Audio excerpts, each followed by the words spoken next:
आज हम अपनी सीरीज भारतीय संविधान और राज्य व्यवस्था का 4th चैप्टर पढ़ेंगे, जो कि है संघ और राज्य क्षेत्र के बारे में। देखिए, हमारा जो भारतीय संविधान है, वहाँ पर भाग 1 के अंदर अनुच्छेद 1 से लेकर अनुच्छेद 4 तक है, वो संघ राज्य क्षेत्रों के बारे में लिखे गए हैं कि भारत में कौन-कौन से राज्य क्षेत्र हैं, कौन से केंद्र शासित प्रदेश हैं। तो इस भाग 1 के अंदर इन चारों अनुच्छेद के बारे में लिखा गया है। तो हम पहले पढ़ेंगे अनुच्छेद 1। देखिए, अनुच्छेद 1 जो है उसमें लिखा गया है, भारत अर्थात इंडिया राज्यों का संघ होगा। अब यहाँ से बहुत सारे क्वेश्चन छोटे-छोटे रेज़ होते हैं, हम देखेंगे कौन-कौन से। देखिए, सबसे पहला क्वेश्चन यहाँ पूछा जा सकता है प्री में, अनुच्छेद 1 में भारत के लिए किन शब्दों का उल्लेख हुआ है? भारत, इंडिया, भारत या इंडिया दोनों या हिंदुस्तान। तो हमें भारत और इंडिया दोनों पे टिक करना है, क्योंकि हमारे अनुच्छेद 1 में लिखा गया है भारत अर्थात इंडिया राज्यों का संघ होगा। तो ये हमें बहुत अच्छे से याद रखना है। अनुच्छेद 1 में भारत और इंडिया दोनों शब्दों के बारे में लिखा गया है। फिर है भारत अर्थात इंडिया राज्यों का संघ होगा। राज्यों का संघ है कि बहुत सारे राज्यों को मिलाकर एक संघ का निर्माण किया गया है। अब इनकी शर्तें क्या-क्या हैं? देखिए, भारत संघ जो है वो राज्यों के बीच किसी समझौते का परिणाम नहीं है। ऐसा नहीं है कि कोई भी संघ आकर कहे कि नहीं, अब हम आपकी पॉलिसी से एग्री नहीं करते हैं, हम जो है आपके साथ किया हुआ एग्रीमेंट तोड़ते हैं। ऐसा कोई एग्रीमेंट नहीं है, वो बिना किसी शर्त से संघ के सदस्य हैं, हमारे संघ का भाग हैं, और कोई भी राज्य जो है वो भारत संघ से अलग होने का उसको अधिकार नहीं है। तो मान लीजिए हमें 15 शब्दों में ये प्रश्न पूछा जाता है, भारत राज्यों का संघ है, इससे आप क्या समझते हैं? तो हमें ये 2 पॉइंट लिखने हैं कि भारत संघ राज्यों के बीच किसी समझौते का परिणाम नहीं है और किसी भी राज्य को पृथक होने का अधिकार नहीं है। आगे बढ़ते हैं। देखिए, विनाशी राज्यों का अविनाशी संघ।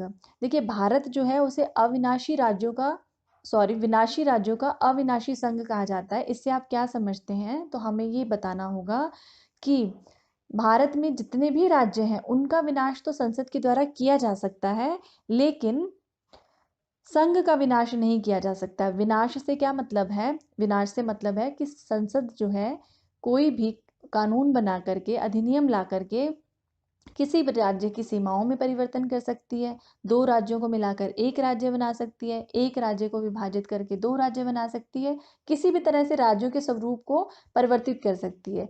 लेकिन संघ के स्वरूप में परिवर्तन संभव नहीं है, यानी कि संघ जो है वो अविनाशी है, उसका विनाश संभव नहीं है, राज्यों का विनाश या परिवर्तन संभव है। इसीलिए भारत जो है उसको विनाशी राज्यों का अविनाशी संघ कहा जाता है।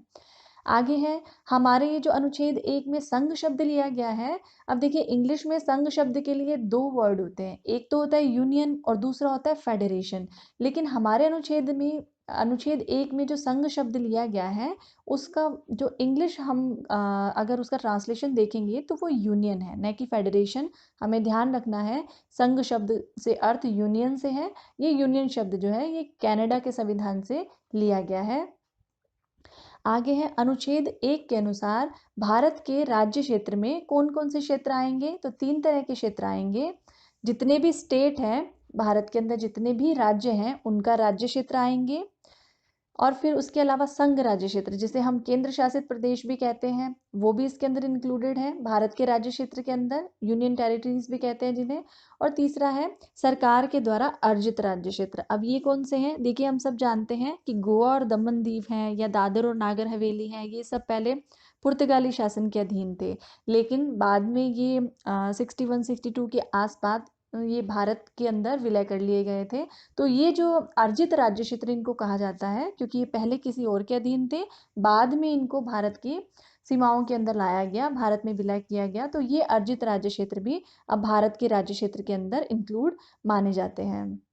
आगे बढ़ते हैं, अनुच्छेद 2। देखिए, अनुच्छेद 2 में कहा गया है कि संसद कोई भी कानून निर्माण के द्वारा नए राज्यों संघ कोई भी संघ की राज्यों में स्थापना या प्रवेश का अधिकार है। अब यहाँ पर एक चीज मैं आपको क्लियर करना चाहूंगी, अनुच्छेद 2 और अनुच्छेद 3 दोनों में ही नए राज्यों की स्थापना और प्रवेश के अधिकार से संबंधित है, मतलब मिलते जुलते से हैं। तो इनमें डिफरेंस क्या है? तो हमें याद रखना है कि इसमें संसद की शक्तियां जो है नए राज्यों को संघ में शामिल करने की शक्ति है। अब यहाँ पर नए राज्यों पे हमें ध्यान देना है। ये नए राज्य वो नहीं है जो भारत में पहले से हैं। नए राज्य का मतलब है ऐसे राज्य जो भारत की सीमाओं से बाहर है। जैसे कि अभी हमने पीछे एग्जाम्पल देखा गोवा दमन दीव का, पहले वो भारत की सीमाओं में नहीं थे। इसी तरह मान लीजिए इन फ्यूचर भविष्य में कोई ऐसा राज्य या ऐसा राज्य क्षेत्र जो भारत की सीमाओं से बाहर है, उसको हम भारत में विलय करना चाहते हैं, भारत के राज्य क्षेत्र में लाना चाहते हैं, तो हम अनुच्छेद 2 के अंतर्गत उसको भारत के अंदर ला सकते हैं, भारत की सीमाओं में ला सकते हैं। आगे है नए राज्यों की स्थापना। अगेन किसी अर्जित राज्य क्षेत्र को हम से नए राज्य की स्थापना करते हैं तो वो भी अनुच्छेद 2 के अंतर्गत आएगा। अब देखिए अनुच्छेद 3 की बात करें तो इसमें भी नए राज्यों की क्षेत्र सीमाओं या नाम में परिवर्तन करने की शक्ति जो है संसद के पास अनुच्छेद 3 के अंतर्गत है। तो यहाँ पर जो नए राज्य क्षेत्रों की बात की गई है, ये नए राज्य क्षेत्र यही हैं जो पहले से भारत की सीमाओं के अंदर हैं। जैसे इसके रिलेटेड संसद की शक्तियाँ क्या हैं? विद्यमान राज्य में से उसका राज्य क्षेत्र पृथक करके। तो इसका बहुत ही अच्छा उदाहरण अभी नियर फ्यूचर में था। 2014 के अंदर आंध्र प्रदेश को विभाजित करके तेलंगाना एक नया राज्य बनाया गया। तो वो जो नया राज्य बनाया गया था वो अनुच्छेद 3 के अंतर्गत बनाया गया था। तो हमें कंफ्यूज नहीं होना है।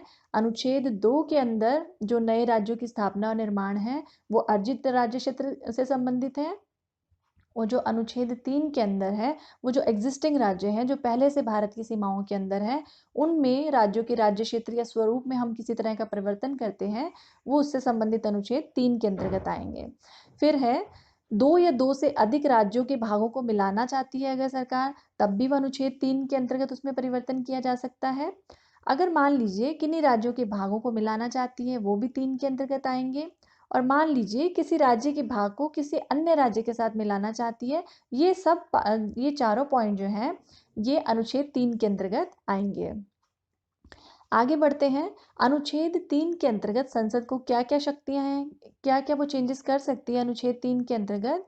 तो किसी राज्य का क्षेत्र बढ़ा सकती है, कम कर सकती है, या सीमाओं में परिवर्तन कर सकती है, या उसके राज्य के नाम में परिवर्तन कर सकती है। तो ये हमें ध्यान रखना है। अब यहाँ पर एक चीज़ और निकल के आई है कि कोई भी नए राज्यों की स्थापना करनी है, अर्जित राज्य क्षेत्र या हमारे एग्जिस्टिंग राज्य क्षेत्र हैं, उससे रिलेटेड सारी शक्तियाँ किसको हैं? संसद को हैं। ये भी हमें ध्यान रखना है। संसद अपनी शक्तियों के प्रयोग द्वारा अनुच्छेद 2 या अनुच्छेद 3 जो भी उस परिस्थितियों के अकॉर्डिंग है, उसके अकॉर्डिंग अपनी शक्तियों का प्रयोग करते हुए इनके स्वरूप में परिवर्तन कर सकती है। आगे बढ़ते हैं। अनुच्छेद 4 के बारे में देखेंगे। देखिए इसमें कहा गया है, हमने अभी बताया कि किसी भी राज्य के स्वरूप में परिवर्तन कर सकते हैं हम जो संसद है, अनुच्छेद 2 के द्वारा भी और अनुच्छेद 3 के द्वारा भी। लेकिन हम जानते हैं, मान लीजिए हम कोई भी परिवर्तन लाते हैं, उसके लिए अधिनियम लाया जाता है, संशोधन अधिनियम लाए जाते हैं। तो ये जो संशोधन अधिनियम होंगे जो अनुच्छेद 2 और अनुच्छेद 3 के अंतर्गत किए जाएंगे, ये अनुच्छेद 368 के अंतर्गत नहीं आएंगे। अब देखिए अनुच्छेद 368 क्या है? ये संविधान संशोधन की एक जटिल प्रक्रिया के बारे में है। उसमें इसके अंतर्गत जो प्रावधान आते हैं उसके लिए एक विशेष प्रक्रिया का पालन करना होता है संसद को। लेकिन अगर हम अनुच्छेद 2 और अनुच्छेद 3 के अंतर्गत कोई चेंजेस लेके आ रहे हैं तो वो हमें अनुच्छेद 368 के अंतर्गत नहीं करने होंगे। यानी कि साधारण बहुमत के द्वारा हम राज्यों के स्वरूप में परिवर्तन कर सकते हैं। उसके लिए हमें को वो जटिल प्रक्रिया जो 368 में दे रखी है उसको फॉलो करने की ज़रूरत नहीं है। तो ध्यान रखना है, अनुच्छेद 2 और 3 के अंतर्गत अगर हम किसी राज्य के राज्य क्षेत्र में, सीमाओं में या स्वरूप में किसी तरह का परिवर्तन कर रहे हैं तो वो साधारण बहुमत के आधार पर पारित किया जा सकता है अधिनियम। उसके लिए हमें 368 के अंतर्गत संशोधन करने की ज़रूरत नहीं है। आगे बढ़ते हैं हम लोग। अब देखिए राज्यों का पुनर्गठन इस पूरे चैप्टर के अंदर सबसे इम्पॉर्टेंट पार्ट है।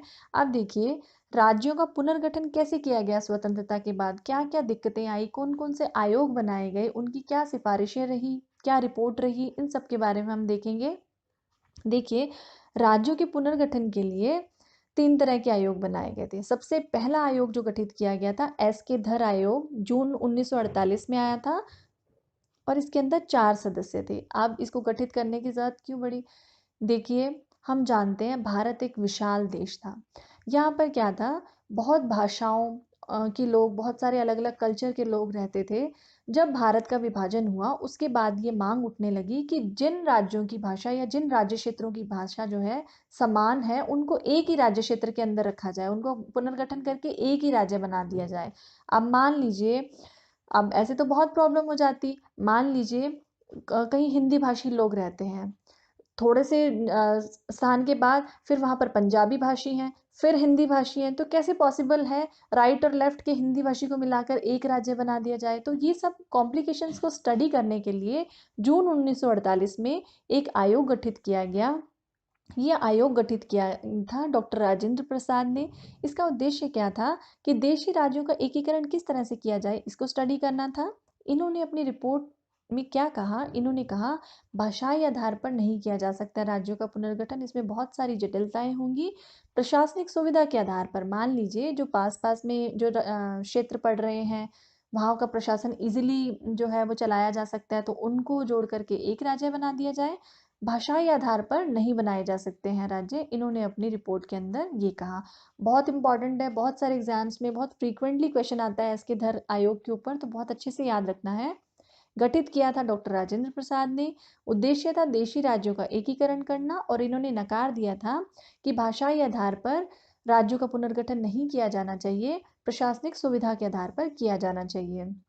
उसके बाद फिर भी ये जो मांग है ये शांत नहीं हो रही थी। लोग अभी भी ये जमकर मुद्दा उठा रहे थे कि भाषाई आधार पर ही राज्यों का पुनर्गठन किया जाना चाहिए।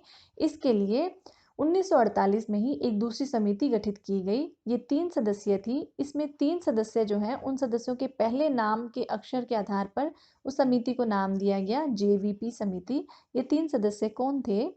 पहले थे J for Jawaharlal Nehru, V for Vallabh Bhai Patel, और पी फॉर पट्टाभी सीतारमैया। इन तीनों के ऊपर भी बहुत सारे क्वेश्चन पूछे जा सकते हैं। जेवीपी समिति के सदस्य कौन कौन थे? तो पंडित जवाहरलाल नेहरू, वल्लभ भाई पटेल और पट्टाभी सीतारमैया। अब इस समिति ने जब स्टडी किया पूरा परिस्थितियों को, तो उन्होंने अपनी रिपोर्ट के अंदर कहा कि हम लोग भी धर आयोग की रिपोर्ट से सहमत हैं। तो धर आयोग ने क्या कहा था कि भाषाई आधार पर जो है राज्यों का गठन नहीं किया जा सकता है, प्रशासनिक सुविधा के आधार पर ही राज्यों का गठन किया जाना चाहिए। इसने भी अपनी रिपोर्ट में यही कहा। लेकिन जैसे ही जेवीपी समिति की रिपोर्ट जो है वो प्रकाशित की गई, उसके बाद जो तेलुगु भाषी क्षेत्र थे वहाँ पर बहुत ही वहाँ पर परिस्थितियाँ बिगड़ने लग गई। वहाँ पर एक पर्सन थे, उनका नाम था पोट्टिश्री रामुल्लु। उन्होंने आमरण अनशन शुरू कर दिया। 56 दिन तक उन्होंने आमरण अनशन किया, और 56 दिन के आमरण अनशन के बाद उनकी मृत्यु हो गई। जैसे ही उनकी मृत्यु हुई तो इस आंदोलन ने, ये जो आंदोलन था भाषाई आधार पर राज्यों का पुनर्गठन करने का, इस आंदोलन ने और ज़्यादा जोर पकड़ लिया, ये वायलेंट होने लगा। इसे देखते हुए पंडित जवाहरलाल नेहरू थे, उन्होंने आंध्र प्रदेश के गठन का ऐलान कर दिया। उन्होंने कहा ठीक है, हम आपकी मांग को मानते हैं, और जो तेलुगु भाषी लोग हैं उनको मिला करके आंध्र प्रदेश नाम के राज्य का गठन किया जाएगा। तो यहाँ पर एक बहुत अच्छा क्वेश्चन है कि भाषाई आधार पर बनने वाला पहला राज्य कौन था भारत में? कौन सा था? तो वो था आंध्र प्रदेश। इसमें तेलुगु भाषी जो लोग थे उनको एक जगह पर रख के और आंध्र प्रदेश का गठन कर दिया गया। अब इसके बाद था, जब आंध्र प्रदेश का गठन हो गया तो बाकी लोग, अब इतना बड़ा राष्ट्र है हमारा, तो बाकी क्षेत्रों में भी मांग उठने लगी कि अगर आप तेलुगु भाषियों के लिए आंध्र प्रदेश का गठन कर सकते हैं तो हमारे भी भाषाई आधार पर गठन कीजिए, आप सेम भाषा वाले लोगों के लिए एक राज्य का गठन कीजिए। तो इस कॉम्प्लिकेशंस को देखते हुए फिर से एक समिति गठित की गई। ये थी फजल आयोग। फजल अली जो है इसके अध्यक्ष थे। 1953 के अंदर ये गठित हुई थी। इसमें 3 सदस्य थे। सदस्य संख्या भी हमें याद रखनी है। एस के धर आयोग जो है उसमें 4 सदस्य थे। जेवीपी समिति में जैसा नाम से ही पता है 3 सदस्य थे, और फजल आयोग जो था उसमें भी 3 सदस्य थे। इसने अपनी रिपोर्ट में क्या कहा? फजल अली आयोग जो था इसने अपनी रिपोर्ट में कहा कि भाषाई आधार पर राज्यों के पुनर्गठन को किया जा सकता है। हम इसके लिए उसने डिटेल स्टडी करने के लिए राज्य पुनर्गठन आयोग जो है उसका गठन किया गया। इसी की सिफारिशों के आधार पर, जो फजल अली आयोग था इसकी सिफारिशों के आधार पर राज्य पुनर्गठन आयोग का गठन किया गया।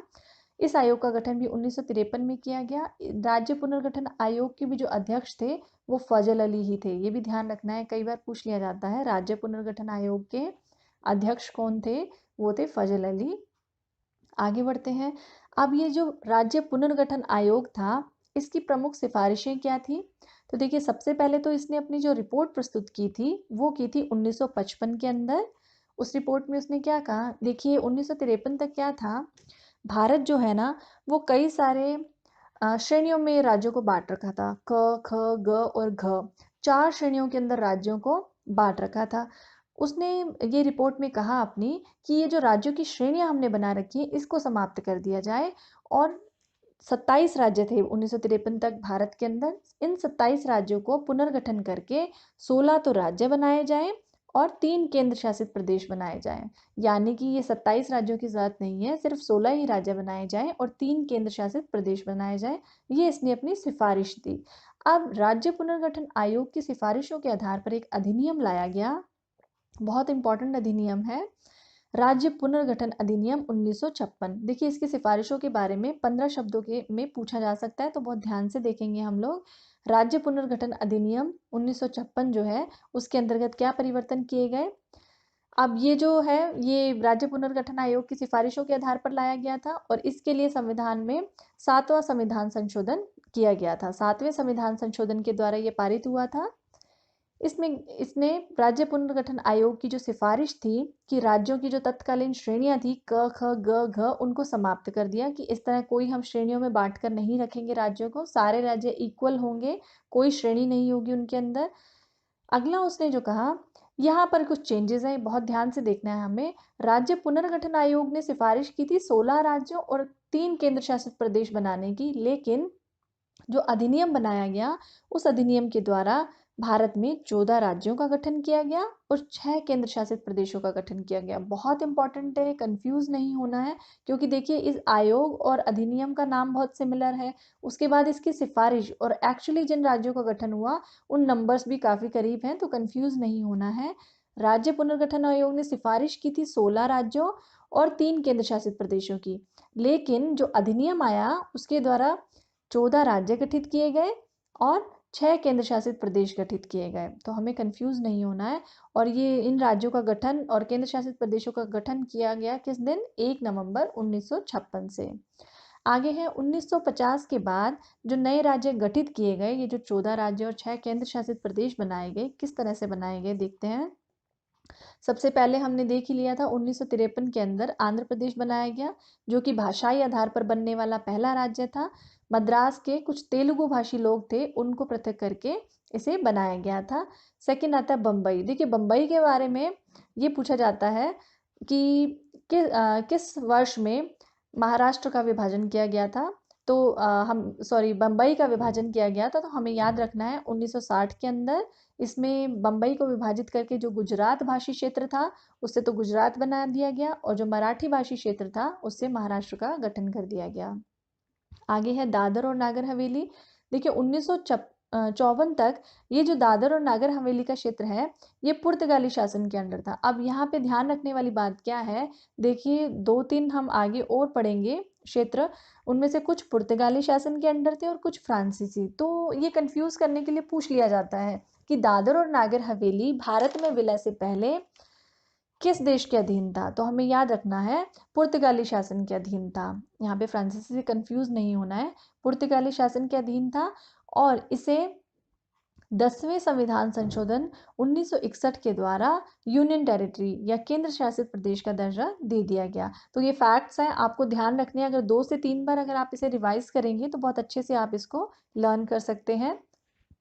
आगे बढ़ते हैं। पुडुचेरी, इसे पुदुचेरी भी कहते हैं, इसके कई दूसरे नाम भी हैं जो जनरली हम लोग नहीं ध्यान से पढ़ते हैं, पेपर में जब क्वेश्चन आता है हम कंफ्यूज हो जाते हैं। पुदुचेरी के कुछ और नाम हैं, माहे, यनम, पुदुचेरी और कराईकल। कोई भी नाम पूछा जाए तो हमें कंफ्यूज नहीं होना है। ये 1954 में जब दादर और नागर हवेली पुर्तगाली शासन से मुक्त हुआ था, तो 1954 में जो पुदुचेरी है ये फ्रांसीसी शासन से मुक्त हुआ था। तो याद रखना है, पुदुचेरी जो है ये फ्रांसीसी शासन से मुक्त हुआ था 1954 में, और दादर और नागर हवेली जो है ये पुर्तगाल शासन से मुक्त हुआ था। और इसे केंद्र शासित प्रदेश का दर्जा देने के लिए 14वां संविधान संशोधन किया गया था 1962 के अंदर। आगे बढ़ते हैं। देखिए गोवा, दमन और दीव जो है ये भी पुर्तगाली शासन के अधीन था। पीछे हमने पढ़ा है अभी, दादर और नागर हवेली पुर्तगाली शासन से मुक्त हुआ था 1954 में। 1954 के बाद करीबन 7 साल के बाद 1961 में गोवा और दमन दीव भी पुर्तगाली शासन से मुक्त हो गया और 12वें संविधान संशोधन 1962 के द्वारा इसे केंद्र शासित प्रदेश का दर्जा दे दिया गया। आगे है हिमाचल प्रदेश। देखिए हिमाचल प्रदेश जो है इसमें हिमाचल प्रदेश एक क्षेत्र था और बिलासपुर था, इन दोनों को विलय कर दिया गया और विलय के द्वारा एक केंद्र शासित प्रदेश बना दिया गया हिमाचल प्रदेश। लेकिन अभी तो हिमाचल प्रदेश एक राज्य है, पूर्ण राज्य है, तो उसको पूर्ण राज्य का दर्जा कब मिला था? वो मिला था 25 जनवरी 1971 को। 25 जनवरी 1971 को हिमाचल प्रदेश को पूर्ण राज्य का दर्जा मिला था। तो ये बहुत इंपॉर्टेंट है, कई बार पूछ लिया जाता है कि हिमाचल प्रदेश को पूर्ण राज्य का दर्जा कब मिला था? तो हिमाचल प्रदेश को पूर्ण राज्य का दर्जा मिला था 25 जनवरी 1971 को। आगे बढ़ते हैं, केरल। देखिए केरल का निर्माण कैसे हुआ था केरल राज्य का? तो त्रावणकोर और कोचीन, ये जो दो क्षेत्र थे, इनके विलय के द्वारा केरल का निर्माण हुआ था। फिर आगे है मणिपुर, त्रिपुरा और मेघालय। इन तीनों का निर्माण कैसे हुआ? असम का जो विभाजन हुआ था 1969 के द्वारा, मेघालय को उसमें उपराज्य बना दिया गया था और लेकिन 21 जनवरी 1972 को इन तीनों को स्वतंत्र राज्यों का दर्जा दे दिया गया था। ध्यान रखना है, असम विभाजन के द्वारा पहले मेघालय को उपराज्य का दर्जा दिया गया था। ये क्वेश्चन पूछा जा सकता है। 1969 के अंदर असम विभाजन के द्वारा किस राज्य को पहले उपराज्य का दर्जा दिया गया था? तो हमें याद रखना है मेघालय को, और फिर 21 जनवरी 1972 को इनको पूर्ण राज्य का दर्जा दे दिया गया था, तीनों को, मणिपुर, त्रिपुरा और मेघालय को। आगे है नागालैंड। नागालैंड जो है इसमें पहाड़ी और व्यंसांग ये दो क्षेत्र थे, इनको विलय करके और 1963 के अंदर नागालैंड बना दिया गया। हरियाणा और चंडीगढ़ किस तरह से निर्मित हुए? पंजाब के जो हिंदी भाषी क्षेत्र थे उनको अलग अलग करके तो बना दिया गया हरियाणा, और जो पंजाबी भारतीय क्षेत्र थे उनको अलग करके बना दिया गया पंजाब। तो ये हम ध्यान रखना है, जो पंजाब, ये हरियाणा और चंडीगढ़ बने हैं ये पंजाब के विभाजन द्वारा बने हैं। पंजाब के हिंदी भाषी क्षेत्र को अलग करके बनाया गया हरियाणा और पंजाबी भाषी क्षेत्र को अलग करके पंजाब बनाया गया। और ये बहुत इंपॉर्टेंट है, ये पूछ लिया जाता है कि चंडीगढ़ शहर जो है उसका निर्माण किस आयोग की सिफारिश के आधार पर किया गया? तो हमें याद रखना है शाह आयोग की सिफारिश के आधार पर। 1966 में गठित हुआ था यह आयोग, शाह आयोग। शाह आयोग 1966 में गठित हुआ था, उसकी सिफारिश के आधार पर चंडीगढ़ को केंद्र शासित प्रदेश का दर्जा दिया गया। आगे बढ़ते हैं हम, सिक्किम। देखिए 35वें संविधान संशोधन 1974 के द्वारा सिक्किम को सहयुक्त राज्य का दर्जा दिया गया। बहुत इंपॉर्टेंट है, पहले हमने उपराज्य पढ़ा मेघालय, अब हम पढ़ रहे हैं सहयुक्त राज्य। ऐसे कुछ भी अनकॉमन नाम होते हैं ना, तो उन पे क्वेश्चन बनने के चांसेस ज़्यादा रहते हैं। तो पहले तो आपको याद रखना है मेघालय वाला क्वेश्चन जो था कि मेघालय को उपराज्य का दर्जा दिया गया था। अब हमें याद रखना है किस राज्य को 35वें संविधान संशोधन 1974 के द्वारा सहयुक्त राज्य का दर्जा दिया गया था? तो हमें याद रखना है सिक्किम को। और 36वें संविधान संशोधन, बस एक ही संशोधन बाद 1975 में उसे पूर्ण राज्य का दर्जा भी दे दिया गया था। फिर है गोवा का निर्माण कैसे हुआ? 56वें संविधान संशोधन अधिनियम 1987 के द्वारा दमन और दीव से पृथक करके उसको स्वतंत्र राज्य का दर्जा दे दिया गया। आगे बढ़ते हैं, फिर है छत्तीसगढ़, उत्तराखंड और झारखंड। देखिए मध्य प्रदेश जो है उसके कुछ क्षेत्र को पृथक करके छत्तीसगढ़ बना दिया गया। यहाँ पे कंफ्यूजन बहुत रहता है कि छत्तीसगढ़ किस राज्य को विभाजित करके बनाया गया, उत्तरांचल किस राज्य को विभाजित करके बनाया गया, और झारखंड। तो हमें कंफ्यूज नहीं होना है, मध्य प्रदेश के कुछ क्षेत्र को अलग करके छत्तीसगढ़ बनाया गया, उत्तर प्रदेश के कुछ क्षेत्र को अलग करके उत्तरांचल बनाया गया। ये तो याद करना बहुत ही आसान है, दोनों ऊ से स्टार्ट हो रहे हैं। उत्तर प्रदेश के क्षेत्र को अलग करके उत्तरांचल बनाया गया, और बिहार जो है उसके कुछ क्षेत्र को पृथक करके झारखंड बनाया गया। ये जो तीनों ही राज्य बनाए गए थे, तीनों के तीनों सन 2000 के अंदर बनाए गए थे। तो सन, ये जो ईयर है ये भी बहुत इजी है याद रखना, राउंड फिगर है। उसके बाद है जम्मू कश्मीर और लद्दाख, ये हाल ही में बनाए गए हैं। 5 अगस्त 2019 को जम्मू कश्मीर जो है, पहले यहाँ पर धारा 370 लागू थी, उसके बाद उस धारा 370 को खत्म करके जम्मू और कश्मीर को केंद्र शासित प्रदेश का दर्जा दे दिया गया है। और लद्दाख को जम्मू कश्मीर से पृथक कर दिया गया है और लद्दाख को भी अलग से केंद्र शासित प्रदेश का दर्जा दे दिया गया है। ये टॉपिक तो हम सब जानते हैं, बहुत इंपॉर्टेंट है अभी करंट के हिसाब से। तो इसके लिए हम एक अलग से वीडियो बनाएंगे जिसमें इसको अच्छे से एक्सप्लेन करेंगे। इसके साथ ही हमारा ये चैप्टर ख़त्म होता है।